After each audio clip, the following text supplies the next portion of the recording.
everyone. This is David Bravo here with the Trainer Feed. I am with my co-host Angel Sanchez. Hello. Hello. We're missing our favorite recent U.S. citizen, uh, Jax Delagere. He's okay though. He's doing his thing. Life really throws you curveballs sometimes, and we have to make do. Our schedules aren't the same, so we'll figure it out and we'll come back, harder than ever. Um, on today's episode, I wanted to chat about kind of like gym etiquette, but not really. It's about setting yourself up for success in a crowded gym setting because a lot of us, are new to the gym. It's a new year. So, new year, new me people and people that are trying to get back into a routine. No judgment here. If you need the New Year's to do that, then by all means do it. Um, but with that said, it does get super crowded in the gym, and I will say that I hate it. And because there are people that sometimes don't really know how to set up themselves well in a crowded gym space. Um, and I'm one that's like, you know what? How about we maximize the space for everyone's use? Because at the end of the day, it is a shared space, and I think everybody's there to make themselves better. And we need to respect everybody else.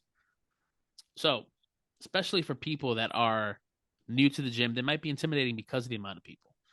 And that's totally normal. Intimidation is a big factor in why people don't join the gym. So, if you find yourself in a crowded gym, depending on what it is that your workout needs, you don't need more than, I don't know, how many square feet are the little tiles at the gym usually? Like what, 2 feet? I think it's Uh, maybe. I think you need like like one and a maybe half to two six. feet little squares. You need like 6 or 9 squares. Yeah, and and you have an area that's quiet, like in a corner of a gym, that's totally fine. If you want to get your workout in there, and if that's where you feel comfortable, then by all means do it. Um, how has it been with you, Angel? Especially since are you at some like public gyms too? No, I'm just in independent studios and stuff like that. I was about to say like that's one Does it thing get that I crowded? do not. Uh, one of them does. But it's organized chaos because it's like everybody who's in a studio is with a trainer. So trainers all know like there's like that code, right? The unspoken code. So most gyms that you go to with like independent studios and stuff that a trainer is running, they're aware of space and they're aware of like, oh, can I move this? Or oh, should I move that? Or oh, here, let me grab this. That's one thing that I love about training is like there are those unsaid rules where it's like, if you're not using something, make it clear and or be receptive to somebody who's like trying to use the space behind you or to the side of you. And you can always pull them to the side and just like communicate with them. Yeah. And I think, it also goes to another point. Like if you are newer to working out and exercise, hiring a personal trainer can help you navigate those waters. Not necessarily like this needs to happen, but like if you're intimidated and you feel scared, these people are like, I don't want to say gatekeepers, but they've definitely know their way around a gym space and they can help you navigate that. Help you feel confident, help you feel secure. Am I doing this wrong? Should I be doing this? It's one thing that you have to kind of like learn as you go into the gym because there are people who just leave their shit everywhere. And there are people who like scream and grunt and groan and like throw stuff and slam weights, and that's how they like assert their dominance. It's really like the wild, right? You know what I mean? And trainers are through it all. They're through it like in the worst of times and in the best of times. So sometimes hiring somebody who's like cool, calm, and collected, such as David, to help you navigate those waters, is helpful too. Yeah, and just be friendly with the gym staff too. Hopefully they're friendly themselves because Yeah. it is their place of employment. But I think also being friendly and seeing a friendly face every time we go to the gym does reduce the nerves. Hmm. And that's when maybe hiring a personal trainer is something you could try to get more comfortable with the gym. And who knows, maybe you'll stick with them for a while. Um, but yeah, it is an intimidating place, and there are people that are there to try to assert their dominance. Um, But ultimately, everybody's there for themselves too. You know, Hmm. like I know it could get intimidating. You're like, oh, they're looking at me. They're looking at no. If they're looking at you, it's because they're looking at the weight that's next to you. You know, it's like it's not really like they're there for themselves because they also want to better themselves. You do have the odd ones that are creepy, Yeah, those creeps. and unfortunately, every That gym has that. those creeps, they're not there for So yeah, them. They're there for you. yeah, those are creepy old guys. And if you ever have an issue with that, management's always there on your have. They always have your back. So yeah, I was gonna say, yeah, there's like I use the Blink that's across the street from me in order to do some stuff on the Stairmaster. And I do notice that that gym has gotten a little bit more crowded, but I go on off-peak time, so that's another way to navigate.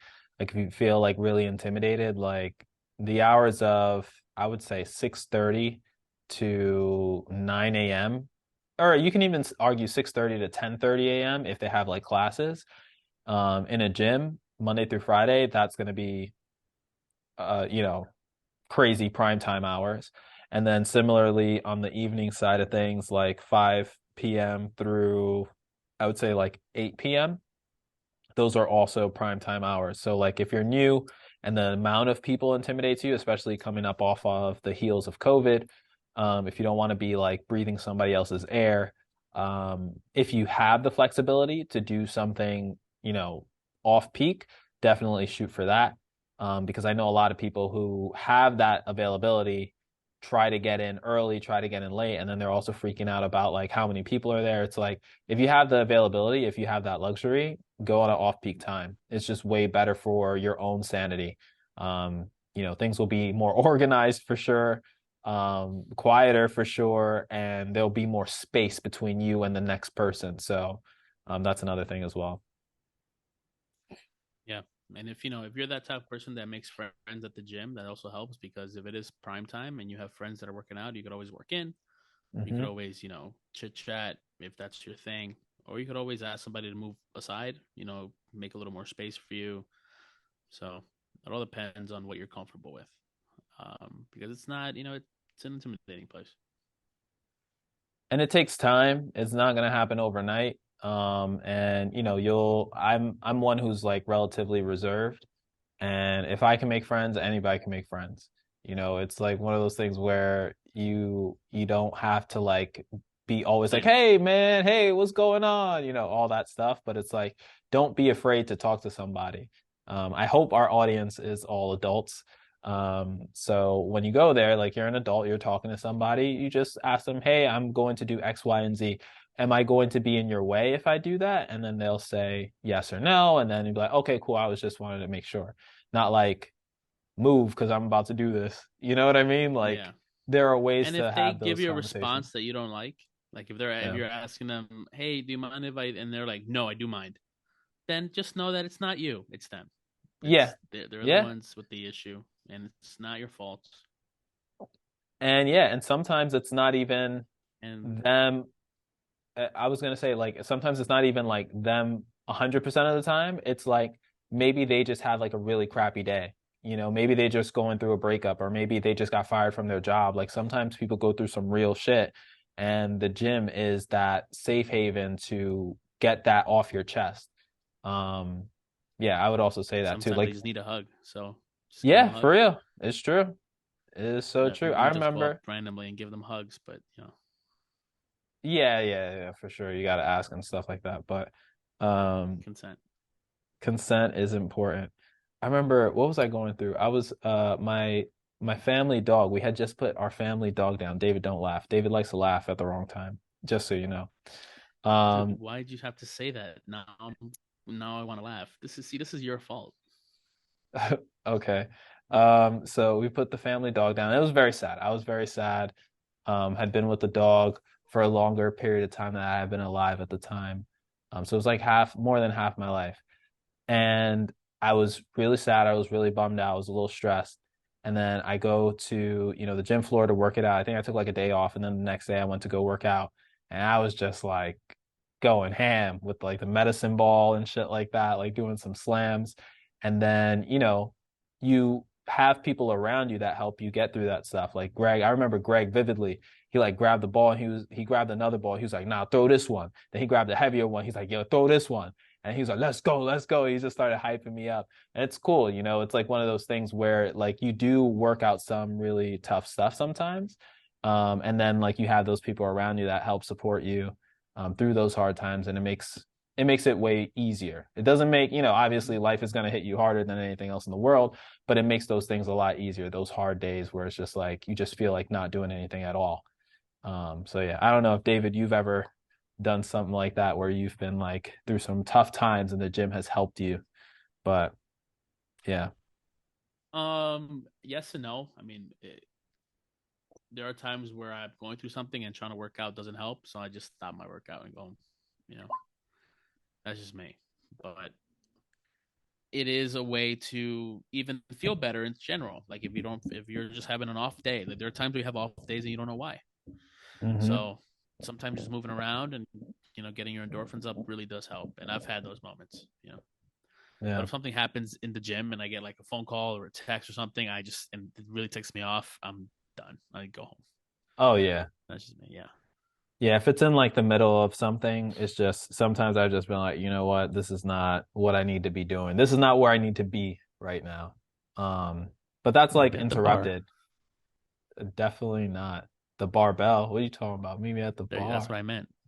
Oh, okay. Oh, all right. Got to clarify for the people, the adults in the room, which we all are. All right. Well, thank you for joining me, Angel, in this beautiful rendition of the trainer feed. Thank you. And we'll catch you on the next episode. We'll hopefully get Jacques on here next time.